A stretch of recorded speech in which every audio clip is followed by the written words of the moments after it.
इस पूरी कंपनी को खरीद कर इसका बेसिकली क्या होता है कि हिसाब किताब किया जाता है। ईस्ट इंडिया कंपनी, इसकी एक रीजन देखते हो आप, इस सारे रीजन पे क्या होता है बेसिकली मुगल इंपायर का पार्ट था। मुगल इंपायर क्या था, रूल कर रहा था। 1757 के बैटल ऑफ प्लासी में बंगाल के नवाब हारे, जो ईस्ट इंडिया कंपनी होती है वो काफ़ी ज़्यादा पावरफुल हो जाती है। सिख वॉर, जो वेस्टर्न कल्चर था उसकी क्लॉथ को प्रमोट करते थे, अपनी कंट्रोल मतलब। जय हिंद दोस्तों, तो आज की इस वीडियो हम जानेंगे कैसे एक ट्रेड करने आई कंपनी जो पूरी इंडिया को गुलाम बना लेती है, पूरी इंडिया को कैप्चर कर लेती है, और फाइनली क्या होता है कैसे इस कंपनी को एक इंडियन एम्प्लॉई दरवाही क्या होता है इस पूरी कंपनी को खरीद कर इसका बेसिकली क्या होता है कि हिसाब किताब दिया जाता है, और कैसे क्या होता है कि इस कंपनी को पहली बार इसको मतलब कि हटाया जाता है, इसके अगेंस्ट में प्रोटेस्ट होते हैं। सारी चीज़ें क्या होता है कि स्टेप बाय स्टेप करके हम समझेंगे। तो सबसे पहले क्या होता है समझेंगे जो ईस्ट इंडिया कंपनी था बेसिकली, इसके बारे में थोड़ा सा एक ब्रीफ हिस्ट्री समझेंगे। उसके बाद क्या होता है कि इसकी अरेबल को जानेंगे कि कैसे ये आया था और एक्चुअली में क्या होता है, क्या उसके पर्पस थी।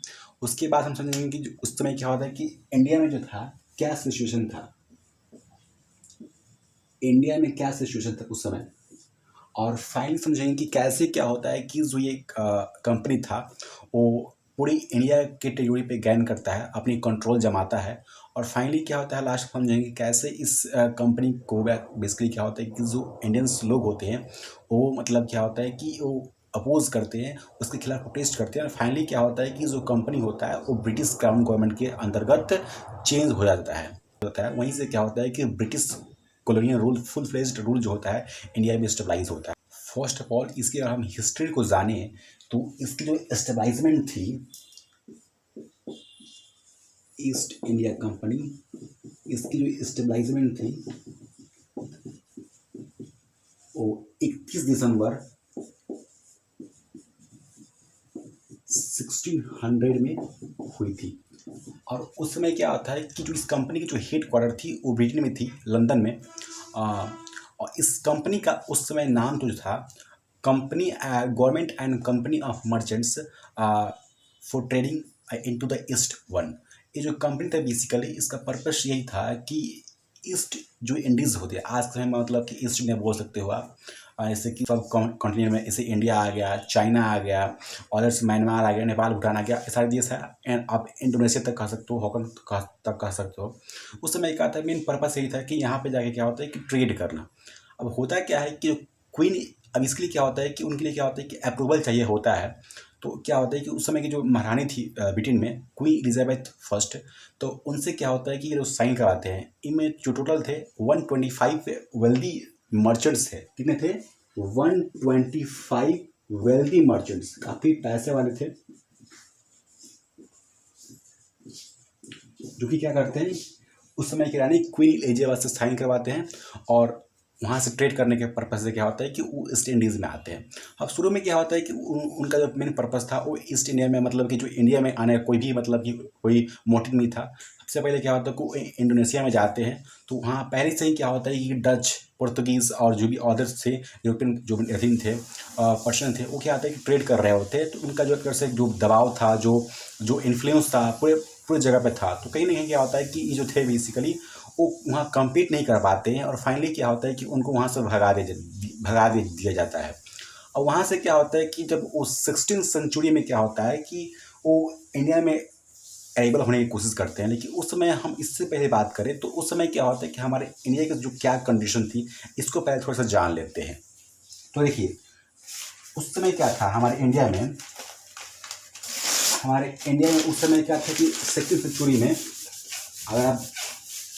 अगर आप मैप में देखोगे तो जो पूरा रीजन आप पड़ता है बेसिकली, ये जो इंडिया हो गया बेसिकली, यहाँ पर जो इंडिया हो गया, इसका जो जितनी एक रीजन देखते हो आप, इस सारे रीजन पे क्या होता है बेसिकली मुगल इंपायर का पार्ट था। मुगल इंपायर क्या था, रूल कर रहा था।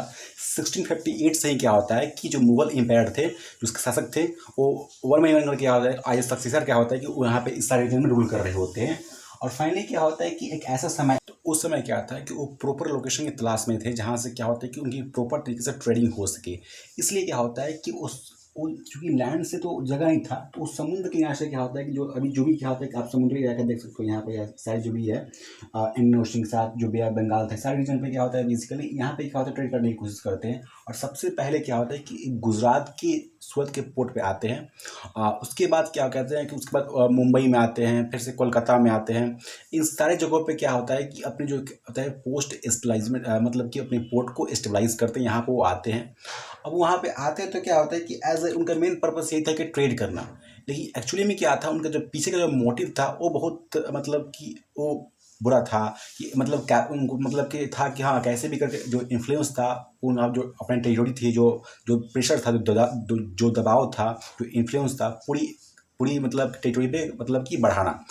चूँकि क्या होता है कि उस समय पे क्या होता है कि मुगल एम्पायर रूल कर रहा था, तो इनके लिए क्या होता है सबसे बड़ी जो दिक्कत थी मुगल एम्पायर के जो शासक थे वो थे। अब इसलिए क्या करते हैं कि मैं मतलब कि अलग अलग जगह पे क्या होता है कि वो अपनी फैक्ट्री को स्टेबलाइज करते हैं, और वहीं से क्या होता है कि वो इसलिए क्या करते हैं कि वो मतलब कि इंडिया के अलग अलग लोकेशन पे क्या करते हैं कि फैक्ट्री को स्टेबलाइज करते हैं, और वहाँ पे क्या होता है कि मतलब कि अपनी वहाँ से ट्रेडिंग स्टार्ट करते हैं। अब होता क्या है कि जब उनकी जो फैक्ट्री होती है वो बे ऑफ बंगाल में स्टेबलाइज होती है, तो जो वहाँ के जो रूलर्स थे बेसिकली वो क्या होता है कि मतलब कि शुरू में तो सब कुछ ठीक था, लेकिन एक्चुअली में क्या होता है कि जैसे समय बीतता है तो क्या होता है कि जो ब्रिटिशर्स थे उनके पास जो उनकी सैनिक थी वो अपनी सैनिक बढ़ा रहे थे। एक समय में तो ऐसा था कि जिस ईस्ट इंडिया कंपनी के पास क्या होता है कि मतलब कि 2,60,000 जो सोल्डर हो जाते हैं, क्योंकि एक समय पे क्या होता है कि मतलब दुगना होता था किसी भी मतलब कि जो जो ब्रिटिश आर्मी थी उसके दुगना होता था। इतना आर्मी उनके पास हो गया था क्योंकि काफ़ी अपने आप में पावरफुल थे। अब होता क्या है कि जो उस समय जो बंगाल था जैसे एक लार्जेस्ट प्रोविंस था उस समय में, तो उस समय क्या होता है कि मतलब बांग्लादेश और मतलब जो आज बांग्लादेश है उस समय बांग्लादेश नहीं था, पाकिस्तान था और इंडिया था, तो उस समय लार्जेस्ट प्रोविंसेस था। तो वहाँ पे क्या होता है कि मतलब कि वहाँ के जो नवाब थे सिराजुल दौला थे। अब होता क्या है कि जो ब्रिटिश जो जो ईस्ट इंडिया कंपनी के जो भी मेंबर्स थे, जो उनके हेड थे, उनकी जो एक्टिविटी थी वो उनको ठीक नहीं लगती थी। अब इससे क्या होता है कि बेसिकली वो टैक्स इम्पोज करते हैं। यहाँ पे होता है क्या है कि मतलब कि उस समय क्या होता है कि जो ईस्ट इंडिया कंपनी थी तो सिंपली ट्रेड कर रही थी, लेकिन एक्चुअली में क्या होता है कि वो अपने इन्फ्लुएंस बढ़ाना चाहती थी और उनके पास ट्रुप्स भी हो गया था, जिससे क्या होता है कि मतलब जगह जगह पे क्या होता है कॉन्फ्लिक्ट होते थे। और यहाँ भी क्या होता था कि जो जब क्या होता है कि जब बे ऑफ बंगाल के जो मेन नवाब थे उन्होंने टैक्स की वहाँ पे मतलब इम्पोजमेंट की, तो जहाँ से क्या जिसके जिसके अगेंस्ट में क्या होता है जो ब्रिटिशर्स थे उस समय के वो उसके अपोज करते हैं। और फाइनली क्या होता है कि वहीं से क्या होता है कि मतलब कि बे ऑफ बंगाल के जो मेन हेड होते हैं, नवाब होते हैं सिराजुद्दौला, और जो उस समय के जो ईस्ट इंडिया कंपनी जो लीड कर रहे थे रॉबर्ट क्लाइव, उनके बीच में क्या होता है एक वॉर होती है। जहाँ पे क्या होता है कि उस वॉर में क्या होता है कि मतलब कि जो जो ईस्ट इंडिया कंपनी होती है, जो रॉबर्ट क्लाइव होते हैं बेसिकली वो एक धोखे का इस्तेमाल करते हैं। वो जो मेन कमांडर होते हैं, नवाब के जो मेन कमांडर होते हैं मीर जाफ़र, उनको घूस देते हैं और नफरत धरते हैं कि मतलब उनकी ये गलत आदमी है। और कैसे क्या होता है उनके थ्रू क्या होता है कि सिराजुद्दौला को मार दिया जाता है। वहीं से क्या होता है कि बे ऑफ बंगाल का जो कंट्रोल होता है वो ईस्ट इंडिया कंपनी के पास चला जाता है और ईस्ट इंडिया कंपनी उसको रूल करती है। और जैसे ही 1757 की बैटल ऑफ प्लासी में बंगाल के नवाब हारते हैं, वहीं से क्या होता है कि जो ईस्ट इंडिया कंपनी के जो एक तरह से क्या होता है टेरिटोरियल एक्सपेंशन था और भी ज़्यादा इंक्रीज़ होता है। और फाइनली क्या होता है एक ऐसा समय आता है, क्योंकि क्या होता है कि उस समय क्या होता है कि जो मुगल एम्पायर भी काफ़ी कमज़ोर पड़ चुका था, औरंगजेब की डेथ हो चुकी थी 1707 में ही। वहीं से क्या होता है कि जो ईस्ट इंडिया कंपनी था उसका जो इन्फ्लुएंस था इंडिया पे काफ़ी ज़्यादा मजबूत हो गया था। अब एक उसके बाद एक ऐसा समय आता है 1764 में, जहाँ पे क्या होता है कि जो मुगल एम्पायर के जो शासक थे, नवाब थे, शाह आलम द्वितीय, और साथ ही क्या होता है अवध के नवाब थे और बंगाल के नवाब थे। तीनों का क्या होता है कि बेसिकली तीनों जो रूलर थे उनको ईस्ट इंडिया कंपनी द्वारा क्या होता है कि मात खानी पड़ती है। और इसके बाद से क्या होता है जो ईस्ट इंडिया कंपनी होती है वो काफ़ी ज़्यादा पावरफुल हो जाती है। और फाइनली क्या होता है काफ़ी ज़्यादा मतलब कि अपनी जो टेरिटोरी है एक्सपेंड करती है, अपनी मिलिट्री को एक्सपेंड करती है। और फाइनली क्या होता है कि हर तरीके से क्या होता है कि मतलब अब चूँकि क्या होता है कि इधर मुगल एम्पायर कमज़ोर पड़ चुका था, और जो मुगल एम्पायर था बेसिकली वो मतलब गुटों में बढ़ चुका था। मतलब छोटे छोटे किंगडम में क्या होता है कि मैसूर के अलग अलग राजा बन गए थे, सिख एम्पायर बन गया था, राजपूताना एम्पायर बन गया था, अब मराठा एम्पायर बन गया था। ये सारे जो क्या होता है छोटे छोटे क्या होता है किंगडम बन चुके थे। जिसके बाद क्या होता है कि जो ईस्ट इंडिया कंपनी थी उनको और भी ज़्यादा क्या होता है कि आसानी हुई, मतलब इन सभी जो छोटे छोटे किंगडम बन गए थे उनको हरा के क्या होता है कि मतलब अपने जो भी कंट्रोल था उसको अपने अंडर में लेना। तो क्या होता है कि उसके बाद वो फाइनली मतलब कि मिलिट्री वॉर लड़ते हैं, Anglo Sikh war, Anglo Mysore war, फिर से क्या होता है कि और भी मतलब कि और भी सारे क्या होता है छोटे बड़े कन्फ्लिक्ट होते हैं।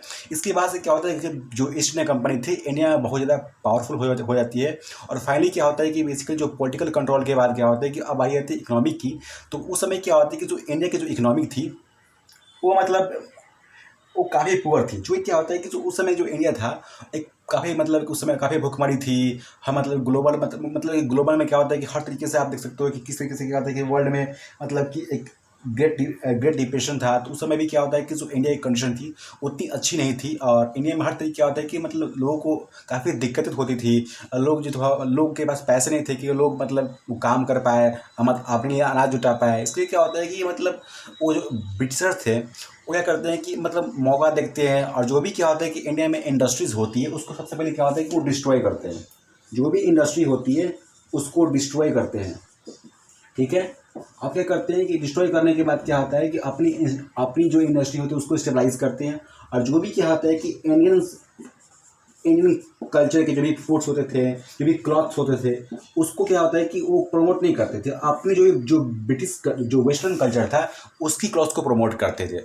अब यहाँ से क्या होता है कि जो ईस्ट इंडिया कंपनी थी वो अपनी क्या होता है कि इकोनॉमिकली भी क्या होता है काफ़ी पावरफुल हो गई थी। पूरी पूरी तरीके से क्या होता है कि अपनी कंट्रोल मतलब जमा चुकी थी। लेकिन क्या होता है कि होता नहीं है कि आप ईस्ट इंडिया कंपनी था पूरी इंडिया में आप देखोगे तो पूरी इंडिया को क्या होता है कि मतलब कैप्चर कर लेती है धीरे धीरे करके। लेकिन क्या होता है कि उसमें बहुत सारे मतलब कि वो चेंजेस करती है हर तरीके से। क्या होता है कि इकोनॉमिक चेंजेस करने के बाद क्या होता है कि कुछ पॉलिसी लेके लाती है। उसके बाद जैसे क्या होता है कि डॉक्ट्रिन ऑफ लैब्स से जिसके थ्रू क्या होता है कि वो मतलब कि वो यहाँ पे क्या होता है कि वो साइन करवाती है कि जो भी राजा होते हैं कि अगर उनके जो भी सन हैं, अगर सन उनके सन नहीं हो अगर अगर उनके सन नहीं होते हैं तो क्या होता है कि जो भी उनके टेरिटोरी है जहाँ पर वो राज करते हैं वो क्या होता है कि ईस्ट इंडिया कंपनी के अंडर में चला जाएगा। और एक और मतलब क्या होता है एक और पॉलिसी लाते हैं सब्सिडारी अलायंस के थ्रू, सब्सिडारी अलायंस, जिसमें क्या होता है कि उसमें वो बात करते हैं कि जो भी रूलर्स हैं वो क्या करेंगे मतलब कि ब्रिटिश आर्मी को मतलब अपने पास रखेंगे अपने फौज के तौर पे और उसको सैलरी पे करेंगे। जिसके बाद क्या होता है कि जो हमारे जो रूलर्स थे वो ऐसे ही क्या होता है कि मतलब अपनी जो कंट्रोल है वो लूज़ करते, अपनी जो पावर है वो लूज़ करते थे। क्योंकि क्या होता है कि उसमें क्या होता है कि जो ईस्ट इंडिया कंपनी थी उसके पास इतना ज़्यादा क्या होता है सैनिक थे और इतना ज़्यादा पावरफुल थे, उनके पास मॉडर्न हथियार थे जिसको से क्या होता है कि वो काफ़ी ज़्यादा पावरफुल थे और किसी भी मतलब कि राजा के रूलर्स को वो सैनिक को हरा देते थे ईजिली। अब इसके बाद होता क्या है कि जो ईस्ट इंडिया कंपनी थी वो तो पूरी इंडिया में कैप्चर कर लेती है। वहाँ से क्या होता है कि अपनी खुद की क्या होता है कि पैरेलल गवर्नमेंट फॉर्म कर देती है। उसके बाद मतलब कि एक तरह से क्या होता है कि स्टेट काउंसिल स्टेबलाइज करती है, खुद की कोर्ट स्टेबलाइज करती है। उसके बाद खुद की मतलब कि स्टेट काउंसिल स्टेबलाइज करती है अंडर द लॉर्ड डलहौजी। ये सारी चीज़ें क्या होती है, सारी चीज़ें होती है मतलब हर तरीके से क्या होता है जो ईस्ट इंडिया कंपनी होती है एक पॉलिटिकल के साथ साथ इकोनॉमिकली हर तरीके से क्या होती है वो कैप्चर करते हैं इंडिया को।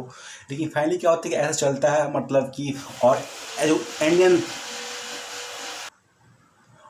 इंडियंस लोगों को, वुमेन्स को, पिजन्स को फोर्स करते थे लोग कि मतलब क्या होता है कि इंडिगो की खेती करे, किसी की खेती करे, इंडिगो की खेती करे, ओपियम की खेती करे,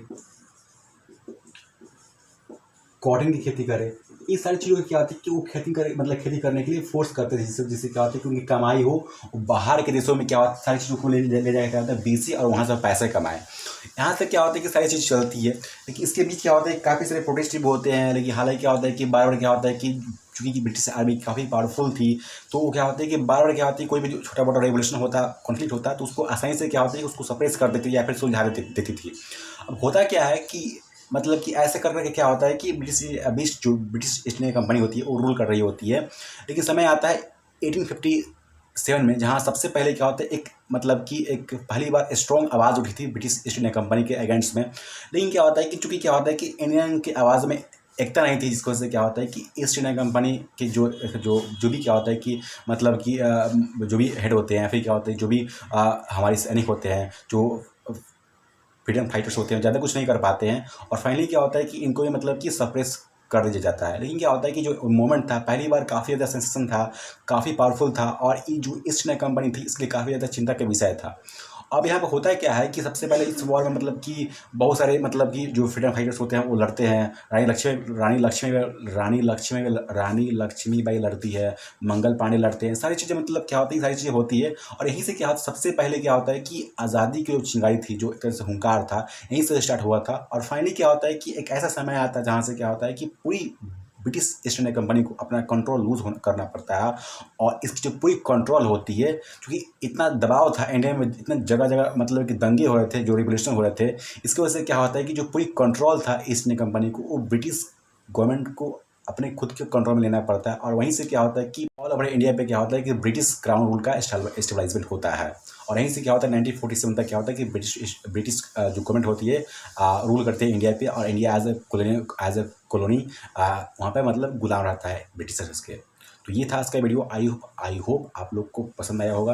तो नेक्स्ट वीडियो आप किस टॉपिक पे चाहते हो कमेंट बॉक्स में जोर से बताना। तब तक ऑल ओवर इंडिया पे क्या होता है कि ब्रिटिश क्राउन रूल का स्टेबलाइजमेंट होता है और यहीं से क्या होता है 1947 तक क्या होता है कि ब्रिटिश जो गवर्नमेंट होती है रूल करते हैं इंडिया पे और इंडिया एज ए कॉलोनी वहाँ पे मतलब गुलाम रहता है ब्रिटिशर्स के। तो ये था आज का वीडियो। आई होप आप लोग को पसंद आया होगा। तो नेक्स्ट वीडियो आप किस टॉपिक पे चाहते हो कमेंट बॉक्स में जोर से बताना।